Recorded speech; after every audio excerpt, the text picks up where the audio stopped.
I have a story to share with you. Back in 2002, I got my hands on a second-hand copy of Grand Theft Auto 3. It wasn't in a case, just a blank CDR labeled Liberty.exe in red marker with no Rockstar logos or anything. I thought maybe it was a cracked version. I didn't care, I was just a kid. Installing it was weird. There was no setup wizard, just a single .exe file that launched straight into the game. No menus, no loading screens. It dropped me right in the middle of Portland Island. Claude stood outside of his safe house. No HUD, no radio, just silence. Even when I jacked the car, the engine barely hummed. The streets were empty, and the sky was always stuck in a dull gray dusk. At first, I thought it was a mod, a bad one.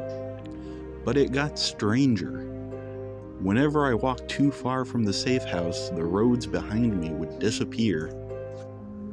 Just fade into static like broken TV snow. If I tried going into the water, Claude would just freeze mid-step and sink slowly. No drowning, no respawn.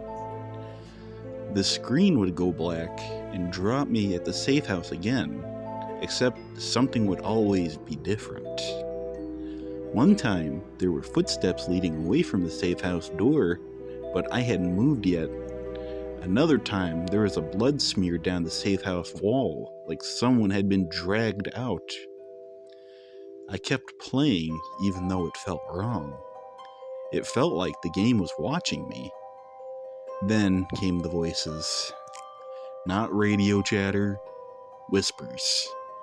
Garbled lines in that weird static behind the silence. You had to be standing still to hear them. One said, "You left him behind." Another said, "You were never meant to load this file."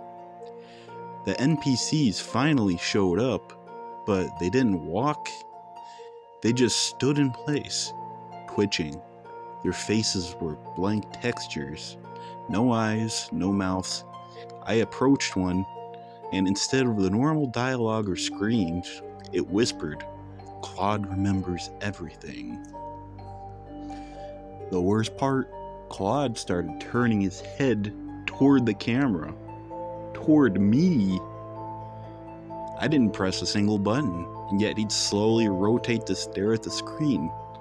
He'd tilt his head just slightly, like he recognized me, like he was waiting. I deleted the file. I wiped the whole hard drive. I even threw away the disk. But sometimes, when I boot up my PC, I still hear the hum of a Stinger engine idling in the distance. And at night, when it's real quiet, I swear I hear footsteps coming down the hallway, followed by the soft click of a car door opening.